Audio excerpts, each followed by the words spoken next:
I do have a question based on a very vivid dream that I had. I've never really looked into or been interested in aliens, UFOs, those kind of things, but in this dream, I stepped out of my front door and there was no veil between beautiful UFOs, many of them, the mass consciousness of the neighbors, and just mass consciousness in general was absolute fear and confusion. For me, it was absolutely no fear and actually some joy in there. So I've thought about that dream because it was so vivid, and it feels to me like they're simply us. I would like any comments you have for that.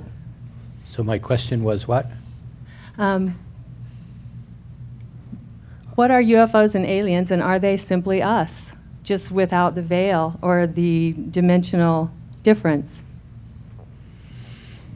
I would say that in dreams, there's really two different things. In a dream like that, it would be more about you're interpreting the higher self, your own harmony, as the aliens, as a outer force that's come in, and it's actually really cool instead of being disruptive.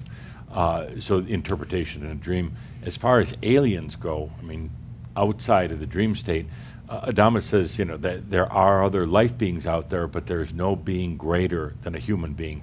Don't believe the Palladians when they come in. He doesn't like them at all. They caused trouble before, yes. Yeah. Been thrown out of a few workshops. But he says, you know, there's no being like a human being. They don't understand. They haven't walked in our shoes. They don't know what love is. They haven't experienced it. Right. They're trying to find it. They're probing us. Where's love? Well, they're not going to find it in the body. So he says, you know, honor and respect that they're there, but these people who worship them or even listen to them like they've been here, he says, there's no greater being than yourself. Why listen to anybody else? Yeah, I do believe that we are not alone in this universe, absolutely. Yeah. But I also do believe that we have different levels of beings that have retained different areas, some in technology and some other areas.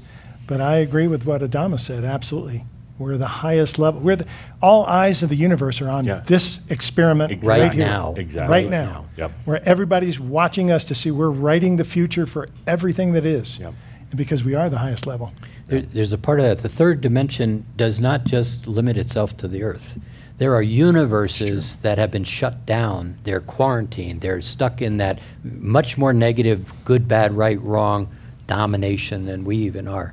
And one of the things that is absolutely clear from many of the beings that I talked to that were not part of the fallen consciousness, the archangelics, lords of light side of it, they basically say everything you're doing is about disrupting the third dimension everywhere, not just on this planet, not just this parsec of the solar system or the galaxy, but places that, and they just, you can just feel the smile when they're talking, because they say, we know what we're talking about, and you're just starting to figure it out in the most wonderful way.